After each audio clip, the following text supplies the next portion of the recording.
Good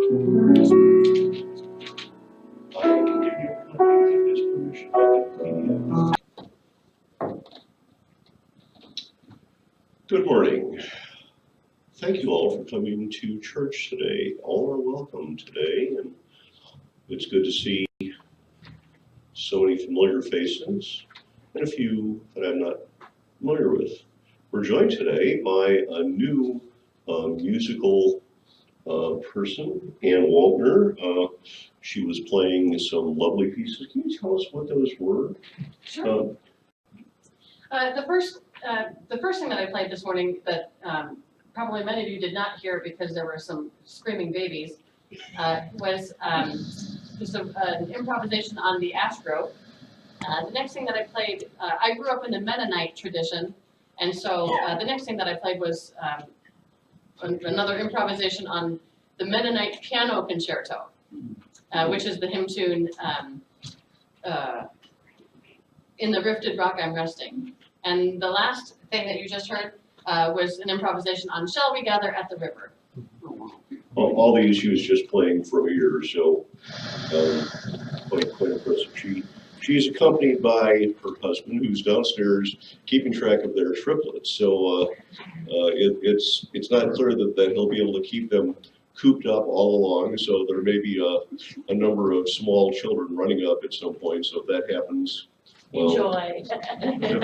Don't. I warned you. So just it may come, it may not. Who knows? Also, we're joined today by Ted Tollefson, our occasional minister. I will begin by welcoming everyone. All are welcome here, regardless of who or what or why or when you love someone, regardless of who you are, regardless of what your faith tradition is. You're welcome here. We're glad to see you. We hope that this hour of our service brings you a respite from the normal cares of life. Today, you're going to be doing a workshop afterwards, Ted? And when will it start? That will start at 12 noon, and it's tips on deeper conversations with people whose political beliefs or religious faith is different than ours. Should be interesting. We'll have our normal circle discussion at 11:20. It's 10 o'clock now. Okay, that'll be in an hour. 11:20 till noon, and then we'll have the workshop. And I certainly hope that everyone will stay. Unitarianism is a Unitarian Universalism is a liberal religion, not necessarily a religion for liberals. And so there are some people may be surprised to find out that not everyone at a Unitarian church may be a liberal. Some may be concealing things. Let's see. Let me just look at this. Thank you. Let's begin with a couple of announcements. I'll begin with one announcement. Many of you know our friend Ann Essie, who is the person who does the work in the garden. When she's in town, she probably spends 20 hours a week in that garden doing things, and here's what she has to say. Take some time to enjoy the Winnie Lee Peace Garden. The gardens are blooming with a lovely variety of flowers. Transcacia, lavender, astilbe. There may be a poppy or two left, daisies, phlox, bee balm, honeysuckle, Asiatic lilies, an amazing clematis. I think that's the purple one, which is growing right next to the arbor, and it's absolutely spectacular. Such a lovely purple. Try to overlook the weedy pathways, but if they do bother you, those weedy pathways, you might want to think about coming in doing some weeding. There's always that possibility. There's some scientific evidence that working in a garden can do good things for you. So that's our garden announcement. Are there any announcements from any members of the board?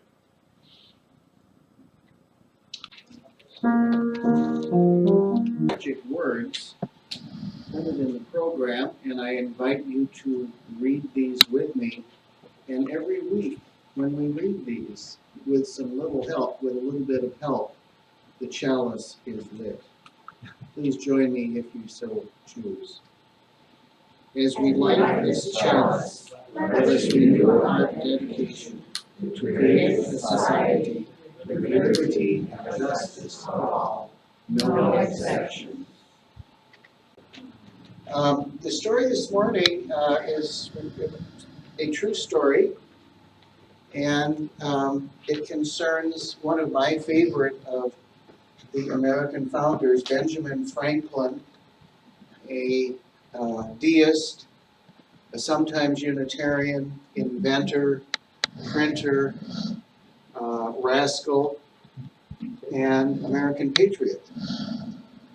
And supposedly after the revolution was successfully won, which was not a certain thing, when the Declaration of Independence was made in 1776, most of the odds makers in Europe thought that maybe our armies would last a year or two, and that would be the end of the America's attempt to liberate itself from the tyranny of King George. But there was a little town in Massachusetts that wrote Benjamin Franklin and said, "Oh, Benjamin Franklin, you are such a distinguished patriot, inventor, printer, etc. We would love to name our town after you. We would love to become Franklin, Massachusetts. And all that we ask in return is that you give us money so we can buy a beautiful bell for our church bell tower, and it will ring out church services on Sunday morning, and it will ring out when it's time to break for lunch and when it's time for people to go home and have dinner together." And Benjamin Franklin thought about this, and he wrote them a letter back. And by the way, Benjamin Franklin was also one of the people that implanted the idea that America needed a decent postal service. And he wrote them back and said, "Thank you so much, distinguished gentlemen and ladies, for your kind words. And I do indeed have a gift for you. And of course, I would be most honored if you would name your distinguished town after me. However, the gift I have for you is not exactly the gift you asked for. Rather than give you a bell that would mainly be used in one church out of many and mainly on Sunday morning, I'm going to give you a gift that can be used every day of the week if you choose. I'm going to donate 100 books from my own library and 100 from other sources, so that you can have one of the most distinguished public circulating libraries in the great state of Massachusetts." And they accepted his offer. And they changed the name of their town to Franklin, Massachusetts. And this little seed that Benjamin Franklin planted grew like topsy, and soon all kinds of towns in Massachusetts, including Concord, Massachusetts, where 100 years or 75 years later, Waldo Emerson and Thoreau and Margaret Fuller would come, started their own public libraries. So his great and precious gift to the people of Franklin, Massachusetts, was the seeds of one of the first public libraries in a town that was not as big as Boston or as Philadelphia. So thank you, Benjamin, for your distinguished gifts to us. May we learn to receive them and pass them on to others. So if you have an Aunt Grace, as I have an Aunt Grace, who likes to keep track of what goes on in our kind of churches, when Aunt Grace calls you, you can truthfully say that the Spirit moved among the Unitarian Universalists at All Souls, and you could tell by the singing. I want you to invite you to join me in reading some words way in the back of the book. It's number 575. 579. 9. 579. And these are words by Frederick Douglass, the abolitionist. And I'm going to read the plain text that are out to the margins and invite you to read the italic that is dancing across the page. Those who profess to favor freedom and yet deprecate agitation are people who want crops without plowing up the ground. They want rain without thunder and lightning. They want the ocean without the awful roar of its waters. This struggle may be a moral one, or it may be both moral and physical, but it must be a struggle. Power conceives nothing without a hand. It never did and it never will. Find out what people will submit to, and you have found out the exact amount of injustice which will be imposed upon them. The limits of tyranny are prescribed by the endurance of those whom they oppress. So most of what I am going to say today has been said by before, and the sermon began with a question. Why do we do all the social activism that we do? Why do we march and boycott, besiege newspapers with letters to the editor, use social media, and keep making those important phone calls to those who pretend to represent us? Why do we care whether those in power tell the truth or not? Why are we concerned that millions of people, the elderly, the poor, and many of those in rural areas, may soon be losing their health care? If you look just at the signs and slogans, they're often negative. Hell no, we won't go. No justice, no peace, no blood for oil. We won't turn back. But my claim this morning is that behind the superficial dissent, there are positive values, and that there is indeed something that could be called progressive patriotism. And my mission this morning is to give voice to those values. And so I'm going to share with you 4 helpful wagers, and then at the end, 1 stern warning. And by a wager is what theologians like Paul Tillich have used to talk about faith. It's not something we can prove, but it's something that we can choose to live by. And so my first wager is that progressive patriotism is based on loyalty to principles first.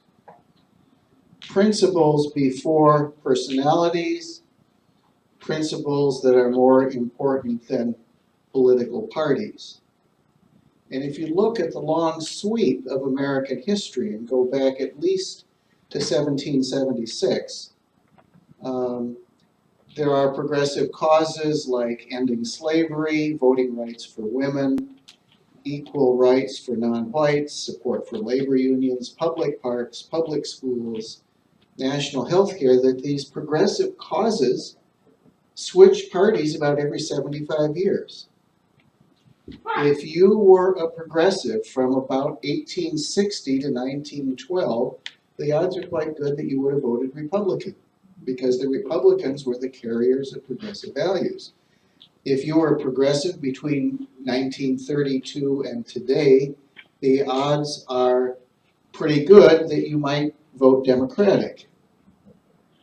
But the principles remain the same, even though the parties switch. Progressives get enthusiastic about candidates like Republicans Abraham Lincoln and Teddy Roosevelt, who then went on to found the Progressive Party.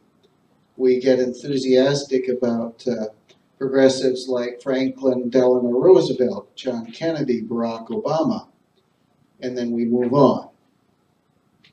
So my first wager is that principle is the foundation.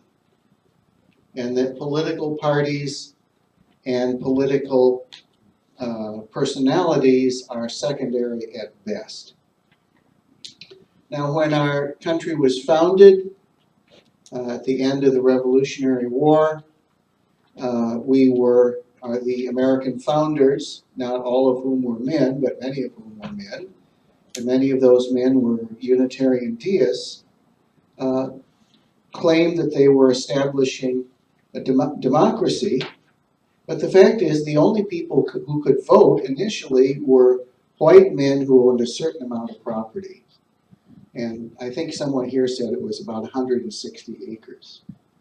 So how many people in this room own 160 acres or more? Okay, so we get no votes in the beginning. But one of the missions of progressives in both parties is to keep pushing the margins of those who can vote. And so we've worked for over a century and a half to expand the circle of those first to all men, or to all white men, then to all men, and I believe in 1919 to women. And it was progressives who took the lead to make sure that in some southern states, that the states could not invent mischievous rules like passing a reading test in Chinese or German that were intended to prevent blacks and Latinos from voting. And the sad truth is we may need to do something like that again. We political progressives are the party of liberty and justice for all. That's why we've supported public education and public parks and public transportation, so that access to education, wilderness, and transportation was not limited to a few rich white people. We have been working for 2 centuries or more to translate the founders' vision that all people, they said all men, but I suspect they knew better, certainly John Adams did, all people are created equal. We've been working to translate that into social reality. Progressives have also been early supporters of labor unions. And it's because of labor unions and a willingness to struggle that we have a 40-hour week, at least in theory. Many of us have access to paid vacation and sick leave. We are free in principle from harassment at our workplace, and if we are harassed, there are things that we can do to make trouble for those who have that habit. We have the right to form unions, and if need be, the right to strike. So if one of your more conservative friends or neighbors or relatives, and I have all of the above in large numbers, and actually, I probably shouldn't say this, but I have a mixed marriage. My beloved wife, Kristen, was raised a small-town Republican from Wayzata, and I was raised a left-wing Democrat from Duluth, and we've been married for almost 30 years. And we now cover both caucuses.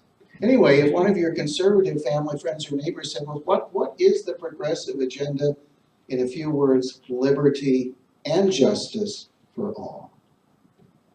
We are political and social universalists. We keep wanting to expand the blessings and the responsibilities of citizenship to all citizens. And this loyalty to principle over party and personalities was evident in the 70s when the Senate began the difficult work of getting ready to bring impeachment charges against a sitting president. And I'm pleased to say that there were senators in both parties who said, Mr. President, no one is above the law. That is witnessing to the priority of principle over party and personality. So that's my first wager. The second wager is that progressive patriotism is punctuated with question marks. Mort Saul, the comedian from the 50s and 60s, said that you can tell when a Unitarian is angry with you because they come and burn question marks on your lawn. Our patriotism expresses itself in a willingness to ask difficult questions. How many of us have been at Memorial Day or 4th of July gatherings with our heads bowed, and we are asked to think about those fallen in battle? Such a peculiar phrase, fallen. They didn't fall, they were shot and in many places killed. How many of us, progressives, as the public piety is going on, are wondering how many of those lives were lost for no good reason, or why leaders of our country have been allowed to send the sons and now the daughters of the poor and rural families to fight unnecessary wars far away when the sons and daughters of the rich and powerful are often exempt. This habit of questioning top-down authority, of punctuating loyalty with question marks, has deep roots that go back to the beginnings of Western philosophy and Western religion. It was Abraham, the godfather of Judaism, Christianity, and Islam, who on a difficult day listened politely as Jehovah rehearsed the abominations of the citizens of Sodom and Gomorrah, which, as a rabbi told me, were not primarily sexual. It had to do with the violation of the host-guest covenant. Anyway, Abraham paused and let Yahweh go on and on and on about cataloging these abominations.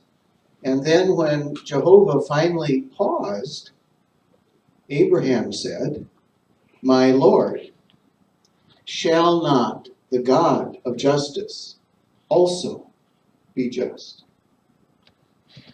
That was a turning point in Western religion. Even faced with an almighty power, we have the right and sometimes the responsibility to ask questions. In the tradition of Western philosophy, Socrates, the nominal founder of Western philosophy, went to the oracle at Delphi, and the oracle told him, "You, Socrates, are the wisest of all Greeks." And Socrates made an interesting choice. He could have taken it literally and rejected it and gone home and said the oracle was just drunk today. He could have taken it literally and accepted it and set up shop as a vendor of wisdom. Instead, Socrates devised a method to test the oracle. And what he reasoned was that if he could find a single Greek who was wiser than he was through the process of question and answer, he would then have one counterexample to the oracle's pronouncement. Ever since Socrates, political, ethical, and religious progressives have used questions to awaken consciousness. Questions like, what is virtue? Can virtue be taught? How do we know what is true? How do we know what is good? And when the state of which we are citizens requires us to do something that seems immoral, what are our options? This habit of questioning those who have power tends to create social disequilibrium, but it also opens up new possibilities. Our culture has been reflecting repeatedly in the last 20 or 30 years on what is the most appropriate way to deliver health care that is high quality, affordable, and accessible to all. And usually this takes the form of a pitched battle between those that favor some version of a single payer system and those that favor some variation of a private system. But what if there's more options than two? A wonderful DVD or film I would invite you to watch called Sick Around the World, where they visit 6 countries, and what you learn by the end of the film is there's every single country they visit has a different way of combining private and public elements. For example, Britain, which was one of the pioneers of single-payer health care for everybody. In England, healthcare is rationed by time. You can get that procedure, but you might have to wait 3 years. So the Brits in the last 10 years or so have created a second track where you can jump out of the public system, pay more, and move to a line where it's much shorter. I think that's ingenious. And it turns out the Mayo Clinic has already instituted that. So this habit of asking questions, what if there's more possibilities than two, has a way of disclosing options that might prove quite useful. Wager number 3. Progressive patriotism derives its intellectual vigor from a tenacious and articulate love of truth. There is an intellectual passion hiding behind all those question marks. As the good book says, the truth will set us free. Some of us grew up in families that had big secrets that were covered up with lots of convenient lies. And if you grew up in a family like this, as I did, you probably developed really good radar for detecting in advance when a large storm system was heading your way and what to do in the face of that.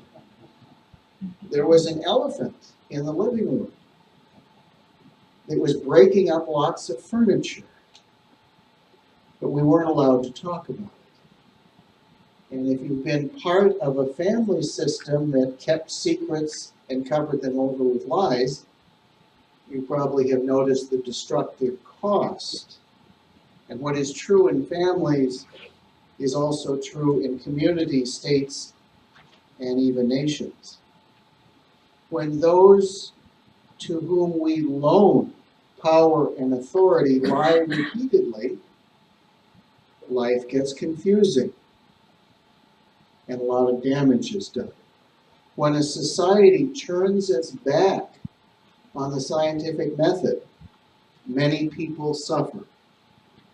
Under Stalin, for example, the former Soviet Union embraced a theory that plants and animals could adapt to their surroundings and in a single generation pass on that learning to the next generation.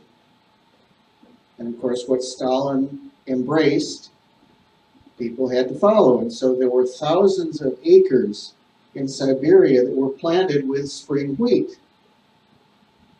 And they did not learn and adapt, and they didn't pass on anything to the next generation because most of it failed. The wheat died, thousands and tens of thousands of people starved because Stalin had the power to impose a theory that was false. And if you're interested in tracking the status of truth-telling and convenient lies, there's now a website called sciencechecker.com that tracks the hundreds of scientific articles that are being edited if they include an allusion to evidence that there's a human factor behind climate change. And what are we supposed to do as those who value truth-telling when one president accuses a former president of wiretapping but offers no evidence? The most courageous members of the Intelligence Committee said, well, without evidence, it's probably not true. And there were cartoonists who drew pictures of microwaves that had a third switch on them for espionage that was connected. What are we supposed to do when those to whom we loan power lie repeatedly? All of these question marks, all of this passion for truth serves a noble purpose. They encourage the habits of critical thinking and truth testing that make it possible for us to pass on a better world to our children and to our grandchildren. We affirm this ideal of truth testing in our fourth Unitarian Universalist principle, which is printed on the back of the program.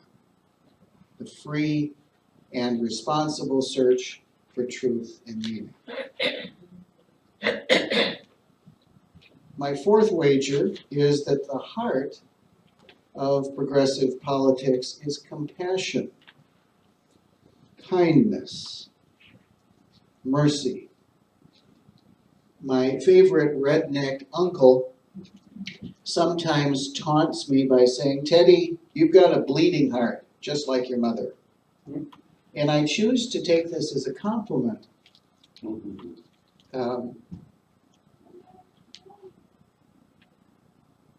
Because I know what a tender heart he has, and how much he loved my mother. Sometimes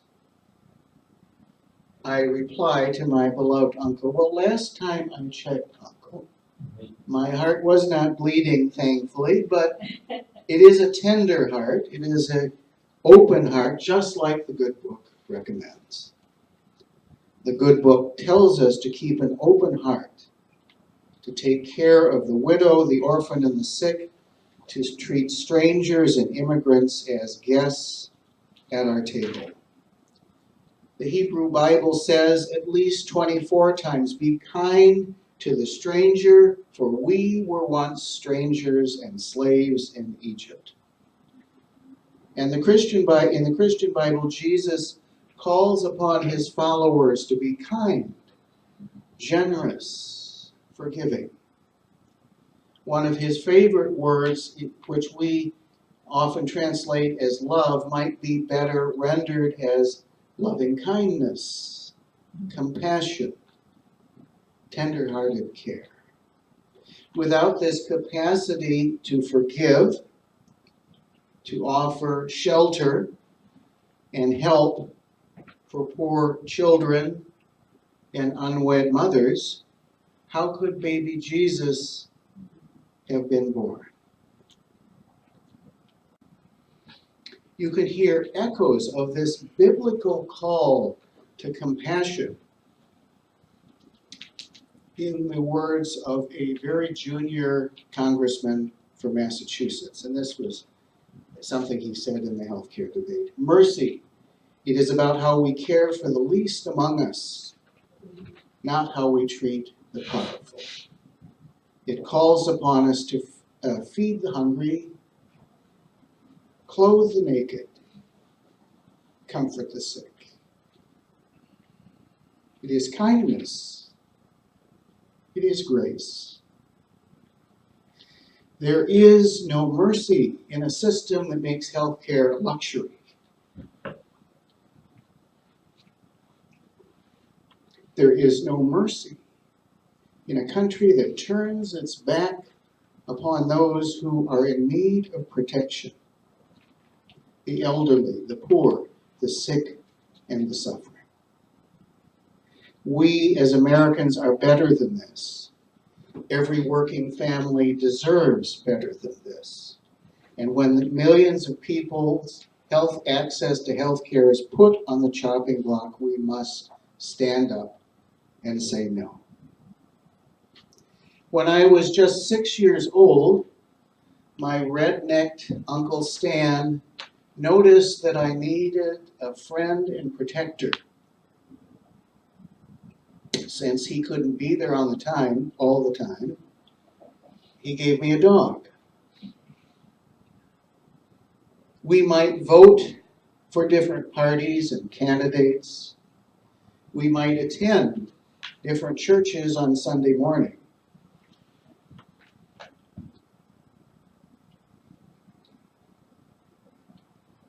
But we believe in dog. We believe in tenacious tenderness and faithful love, in the enduring power of single acts of kindness, in the good deeds and the good dogs that make us better people. We both hope and pray that we will grow into the people that our favorite dogs believe we are, because dog is not done with us yet. To sum up, 4 wagers. 1, progressive patriotism is anchored in principles, not just parties and personalities. 2, progressive patriotism is punctuated with question marks. 3, progressive patriotism is animated by the love of truth. 4, progressive patriotism is powered by mercy, compassion, kindness, the enduring truth of love. And now the stern warning, and this comes from Bruce Bailey Burns, a distinguished professor of education, teacher of the year at University of Minnesota, esteemed mentor, and my deceased golf partner. And he said to me more than once, and he had when he wanted to, he had a lovely Scottish accent with a name like Bruce Bailey Burns, you ought to. He said, "Theodore, we must never yield to one party the rights and symbols of our democracy." So every day he raised the flag. And every day at twilight he brought it down. Consider, for example, the Pledge of Allegiance that was penned in its original form by a 19th century Christian Socialist Baptist minister. And this is its original form. I pledge allegiance to the flag of the United States of America and to the republic for which it stands, one nation, indivisible, with liberty and justice for all. I find little to argue with in the original version of the pledge, and I am pleased to recite this version whenever the opportunity presents itself. Why? Because love of country and the principles that do make America great and kind are ably summed up in the universalist message of the last 2 lines. One nation, indivisible, with liberty and justice for all. And if these words are not yet true, may they become true, because we labor together in the vineyards of liberty and justice for all. I'm going to close with a second story about Benjamin Franklin, perhaps the wittiest and certainly the most prolific of the American founders. And